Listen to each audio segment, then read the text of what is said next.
যে আপনারা দেখেছেন যে কাপুরুষ ওবায়দুল কাদের সে এই পল্টনে পুলিশের পাহারা দিয়ে জনসমাবেশে করে সেখানে মঞ্চে দাঁড়িয়ে আঙ্গুল তুলে কুৎসিত ভাষায় বলেছিল কোথায় মির্জা ফখরুল, আর আমাদের পার্টি অফিসে তালা মারা, সেখানে ইলেকশন কমিশন এসে চিঠি দিয়ে যায়, চেয়ারের উপর রেখে যায়, এরকম বর্বর আচরণ করেছে রাজনৈতিক দল হিসেবে।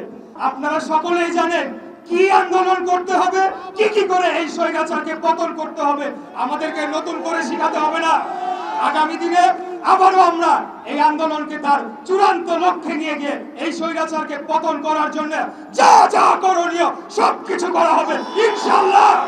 ৭১ সালে মুক্তিযোদ্ধারা যেভাবে বাংলাদেশকে স্বাধীন করেছিল, আজকে দেশনেত্রী বেগম খালেদা জিয়া, দেশনায়ক তারেক রহমানের নেতৃত্বে আমরা সেই আদর্শে উদ্বুদ্ধ হয়ে আবারও বাংলাদেশকে স্বাধীন করব ইনশাআল্লাহ।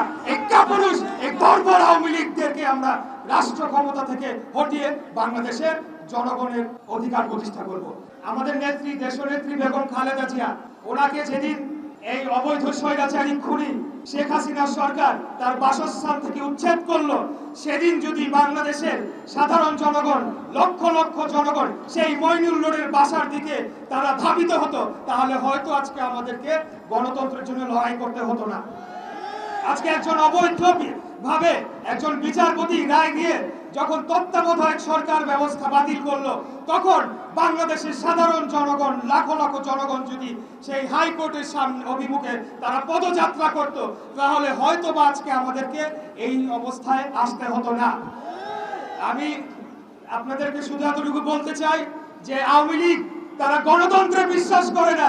সেই ১৯৭৫ সালে বাকশাল প্রতিষ্ঠার মাধ্যমে তারা গণতন্ত্রকে হত্যা করেছিল, বাংলাদেশের মুক্তিযুদ্ধের চেতনাকে সম্পূর্ণভাবে ভুলুণ্ঠিত করেছিল এবং বাংলাদেশকে একটি দাস রাষ্ট্রে পরিণত করার চক্রান্ত বাস্তবায়ন শুরু করেছিল। আমি এই গত ৪-৫ মাস আগে আমাদের যে হরতাল অবরোধের কর্মসূচি, সেখানে আমার অনেক সহযোদ্ধারা আজকে আমাদের সাথে উপস্থিত আছেন, যাদেরকে সাথে নিয়ে আমি একটা জোনের দায়িত্বে আছি ঢাকা মহানগর দক্ষিণ বিএনপির। তাদেরকে নিয়ে কোনোভাবে গ্রেফতার এড়িয়ে মিছিল, মিটিং, আন্দোলন, সংগ্রাম যতটুকু করার আমরা করেছি। আমি শুধু আপনাদের এতটুকুই বলবো,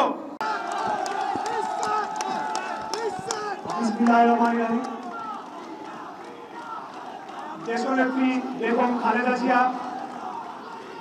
এবং ঢাকা মহানগর দক্ষিণ বিএনপির সিনিয়র যুগ্ম আহ্বায়ক আলহাজ রবিউল্লাহ রবি সহ সকল রাজবন্দীদের মুক্তির দাবিতে আয়োজিত আজকের এই ঢাকা মহানগর দক্ষিণ বিএনপির সমাবেশে উপস্থিত এই সভার সংগ্রামী সভাপতি, বীর মুক্তিযোদ্ধা, ঢাকা মহানগর দক্ষিণ বিএনপির সংগ্রামী আহ্বায়ক বীর মুক্তিযোদ্ধা জনাব আব্দুল সালাম, উপস্থিত আছেন প্রধান অতিথি বাংলাদেশ জাতীয়তাবাদী দলের স্থায়ী কমিটির অন্যতম সদস্য বাবু গয়েশ্বর চন্দ্র রায়, উপস্থিত আছেন বিশেষ অতিথি হিসেবে বাংলাদেশ জাতীয়তাবাদী দলের সিনিয়র যুগ্ম মহাসচিব অ্যাডভোকেট রুহুল কবির রিজভী সহ মঞ্চে উপবিষ্ট সকল জাতীয় নেতৃবৃন্দ, আমার সামনে উপস্থিত সকল নেতাকর্মী, আসসালামু আলাইকুম।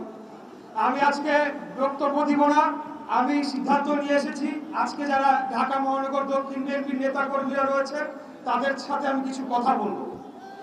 প্রিয় ভাইরা, আপনারা জানেন যে আমি আর বক্তব্য দীর্ঘায়িত না করে আগামী দিনে আন্দোলন, সংগ্রাম, লড়াইয়ে সর্বাত্মকভাবে আপনাদের পাশে থাকার প্রতিজ্ঞা করে আমার বক্তব্য শেষ করছি।